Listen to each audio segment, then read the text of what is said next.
Yo, what's up guys? My name is JT. We're going to open up this box from ScaleTrains right here on Model Railroading the Southwest.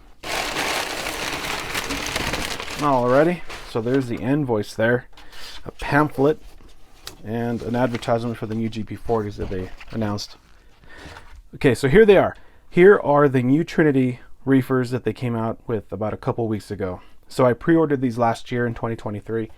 I saw these in person at the Rocky Mountain Train Show and I absolutely fell in love with these. I have always loved these types of reefers.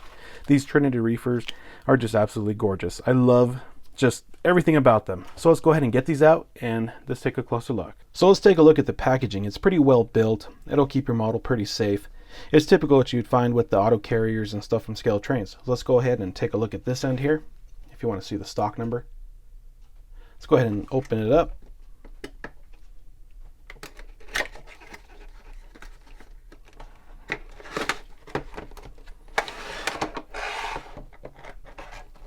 I can already tell that this model is going to be pretty well detailed. It looks pretty good. Alright, let's see what's underneath. Looks like it's just the owner's manual. Okay, let's go ahead and put this on a lazy Susan and let's take a closer look. Okay, so here we have one of them sitting right in front of us and it's looking pretty good. I really like the way these cars are looking. One thing I wanted to add is that when I opened up all the other boxes to check out the other cars, I noticed that this car in particular was missing the extra bearing caps in the packaging. It's really not a big deal, but it's kind of weird that this one was missing. So I just wanted to tell you guys that that was supposed to be in the packaging. So if you get yours, make sure yours has the extra bearing caps in them. So I went ahead and measured all the wheels on all the cars. They were all within NRA spec. I checked them with the wheel gauge. They were all good. I went ahead and measured all of them. All of them bounced around between 5.9 ounces and 6 ounces.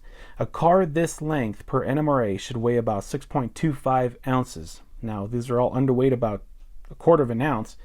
It doesn't seem like a lot, but it does make a difference when these cars are underweight, especially at this length and this big of a car. You know, being underweight can cause derailments and can cause problems. And just picking it up, it just seems kind of off, it being kind of, you know, a little bit on the lighter side. But other than that, it's all looking pretty good.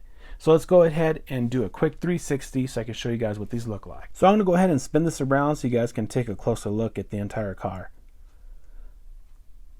So one of my favorite aspects about this car is the BNSF logo. It's probably my favorite BNSF logo that they've ever made. Another thing I really like about this car is the frost near the roof of the car. I think it just looks really cool. So altogether with the BNSF logo and the frost at the top, I think it just makes this car look pretty sharp. If you've ever stood next to one of these cars, you'd probably see that it's pretty huge. Like being 82 feet, this is a very big car. I've stood next to these, you know, in several places and stuff, and I cannot believe how big these cars really are when you stand next to them. I see a lot of these cars in Gallup, New Mexico, and the reason I say that is because there's a train every 15 minutes, so there's a lot of traffic down there. You see the lot in mixed freight and also some intermodal trains. So let's go ahead and take a look at some of the details. So here we have it. One thing I forgot to mention at the beginning of the video is that none of these are sound equipped. I do not like cars that are sound equipped. I've had some in the past that I've gotten rid of because they just seem a little too loud. I know you can control the volume and stuff, but it just becomes deadening, especially if you have 3 or 4 engines running around the layout too. It's just a little loud. So that's why these are not sound equipped. So let's take a look at the details.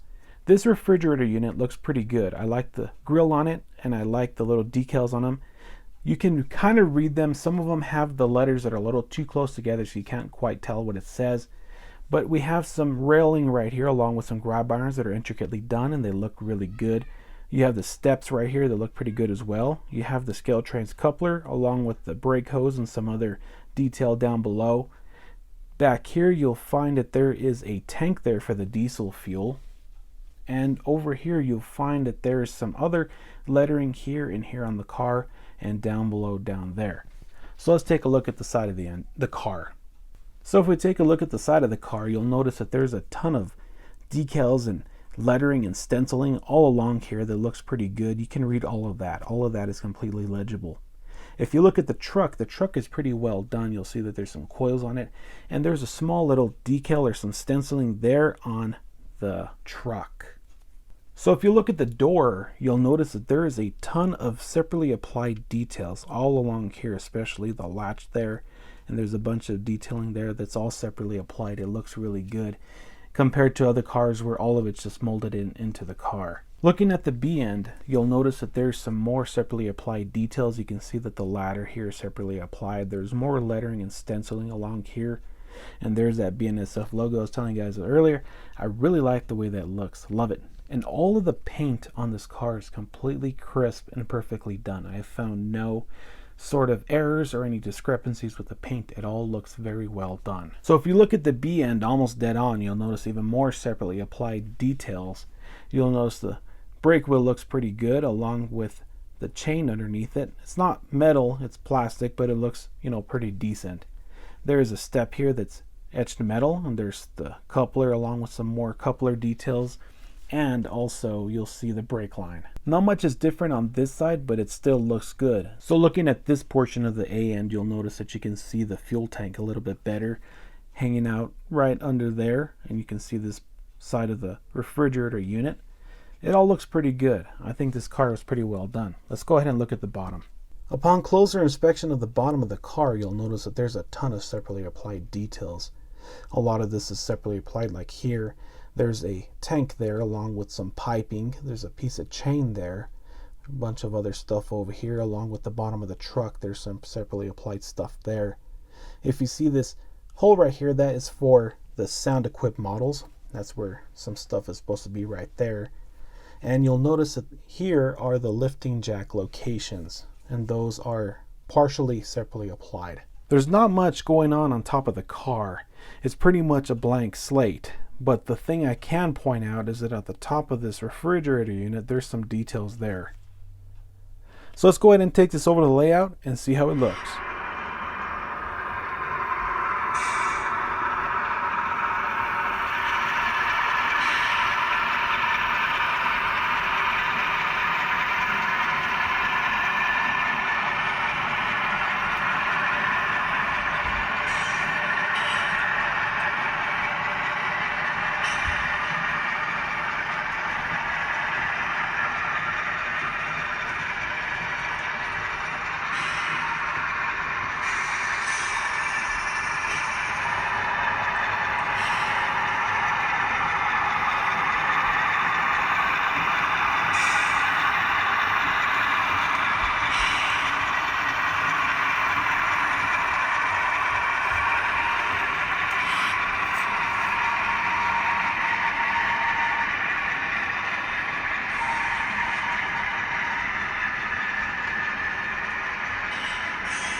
I'm pretty sure all of y'all would agree with me that ScaleTrains did a phenomenal job on these cars. They look very good, they're well detailed, the paint's spot on, and they run pretty good. I didn't have any issues with them, other than them being a little bit underweight. I only have 4 of these here, so maybe 5 or 6 of these, maybe 10 of these, a problem would occur with them being underweight. But that's easily fixed. Just take these apart, get you some weights from Harbor Freight, stick them in there, and you're done. I would even make them a little bit overweight. I think they'd do really well if there was more weight to them. Other than that, these cars are fantastic. They have great paint, the details are perfectly done, and other than that, like I said, there was no other problems. So I would recommend these 10 times over, and I'd buy another 10 of these if I could. So that's pretty much it for the video, guys. If you guys have any questions or comments, put one down below. If you want to send me something a little long or something a little more private, send me an email. You'll find it in my YouTube channel information. So like I said, that's pretty much it, guys. Talk to you later. Take care and keep it between the rails.